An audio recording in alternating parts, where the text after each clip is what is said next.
Breaking news. EFCC goes after Odili, deepens the 100 billion scam probe.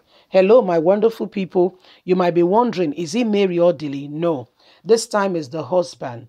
Okay, the husband was once governor in Nigeria. Yes, and that was back in 2007, his administration.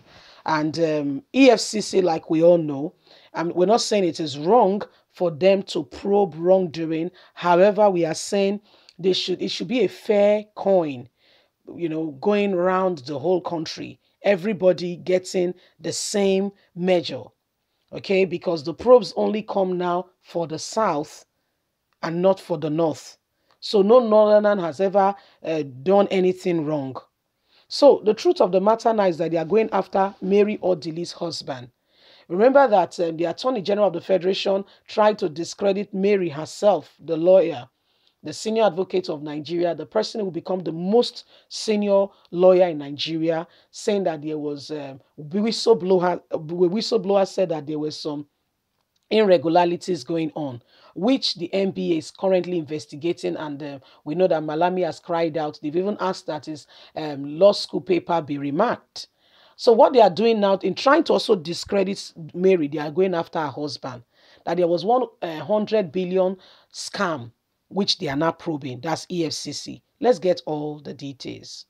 EFCC deepens Odili's 100 billion scam probe. The Economic and Financial Crime Commission, EFCC, has deepened the investigation of the former governor of Rivers State, Peter Odili, over alleged fraud to the tune of 100 billion, even as the Nigerian Immigration Service has continued to hold on to the former governor's passport on instructions of the EFCC.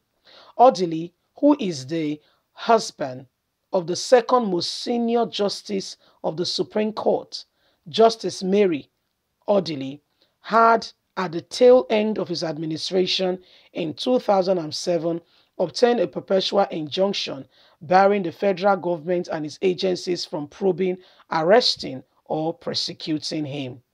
Odili, who is the husband of the second most senior Chief Justice of the Federation, who will soon become the most senior Chief Justice after the retirement of Mohammed Takwa, husband, is seriously now being chased after by the EFCC. In 2020, he approached the Federal High Court again to get another injunction to stop an impending probe. In September, the former governor sued NIS for seizing his passport at the airport, which turned him back, and he has not been able to travel since then. In his response, however, the NIS said it was the EFCC that asked it to seize the passport as part of the probe investigation ongoing against him. So there you have it. Mary Odili's husband is undergoing a serious probe currently right now as we speak. And it's not just because of her as a person. It's not, the probe of the husband has been, but now that it's getting close to her being the most senior person, they want to discredit her, tell her that her husband has it. You cannot use the case of Peter to affect Paul anyway, but just to make her, weaken her and, intimidate her if that will work, to ensure that she does not take on the position. Again, it's a matter of choice. She can decide to take on the position to become the most senior justice, or she can say, oh no, I don't want it. So whatever happens, Attorney General of the Federation has not given up on Mary Odili. So if you try the door does not work, it goes through the window. And if the window does not work, try to go through the wall.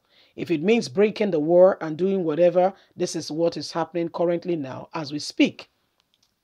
So Nigerians, what do we do?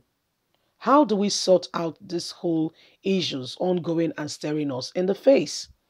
Mary Odili, her home in Abuja was invaded, of which sparked up a whole lot of outrage in Nigeria. Nigerians were like, how dare you? Like, seriously, how dare you? What's the relationship? How dare you? But guess what? They've gone beyond that.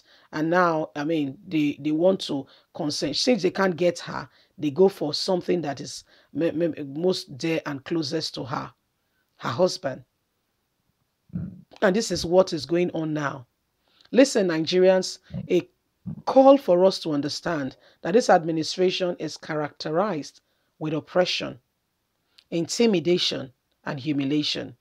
Whatever they can do to ensure that you are discredited and you have no say, so that when you are supposed to speak, you hold back your mouth because you're not feeling ashamed or feeling disgraced, feeling inadequate, and feeling not not able, and I mean someone who's not qualified. Everything possible to cause frustration is what they are after. Listen, guys, it is a wake-up call that this administration, this government is really after Nigerians. And not just after Nigerians, those of the South. Like we keep telling you, the very mistake of Mary Odili'S that she's a woman. Oh yeah, that's her fault. And that she's from the South. So for her to get what is duly hers, yeah, she has to sign or play some balls with some boys. And if she does not, then they will intimidate her. But guess what? They cannot do it. In those days, they can do that and get away with it. But as it stands, it's no longer business as usual. It's no longer business as usual. They go after people that they are targeting, for some reasons to ensure that those people, are intimidated, squashed to a corner, squeezed out of life, and at the end of the day, they cannot boldly stand up and speak. Hence, they have to be silent and quiet, and even when they have something to say, they can't lift it up anymore. So they've left Mary, and the new face now is her husband. Although, like we heard, a court injunction has been in place with regards to him not being probed. However, his international passport has been seized. He can't travel out of the country. And you tell me that there is fairness, equality, and justice? Please tell me something else. Leave us a comment. We would love to hear from you. Please do not forget to like us, share, subscribe. Click on the notification button so you can get all our latest news. God bless you. Have a lovely and a fantastic day. From us, is bye for now.